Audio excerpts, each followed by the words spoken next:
First off, thank you very much. And that's something that's not said enough to anybody who's involved in this program.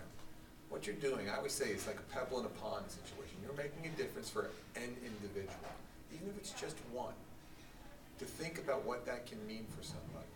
If you're in a situation where ultimately that person makes the active choice not to drink, not to use drugs, to be in a situation where they don't have that car accident that negatively impacts so many other people, that's the kind of thing that no one can really say thank you to all of you for.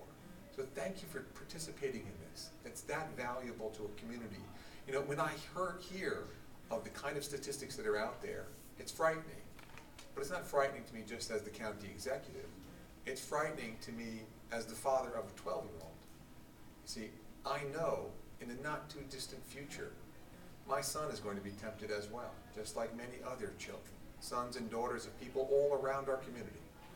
And so the work that you are doing today is building the kind of foundation that's going to be necessary if we're going to have that alternative, that other choice, the kind of other pebble in the pond where it's a very positive experience. That's going to emanate from young people just like yourselves. Now, it's often difficult to sit there and hear adults have these kinds of conversations about choice because, again, they've made it through the whole entire path to a point where maybe they're not faced with the same types of temptations, or they're maybe at a different point in their life. The truth of the matter is, you never pass those things, ever. So making these kinds of positive choices and being in a situation in a program like what we're talking about here today, and again, to say thank you to Maria, to say thank you to you, that's what I'm here to do. Because if we're all very successful, we won't have to go to another funeral. We won't have to explain to a family how something has been life-altering for them.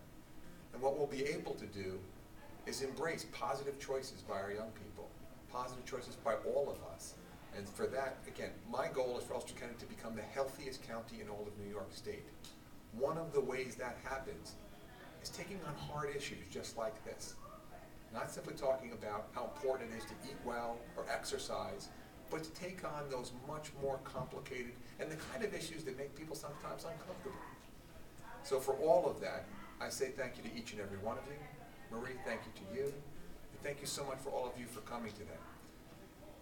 Without further ado, I'm also going to introduce, I would say, the law enforcement portion of this. You know, unfortunately, when people make difficult choices, there are consequences. And the consequences often end up with people like John. And so, I'd like to introduce to you Assistant District Attorney John Rusk.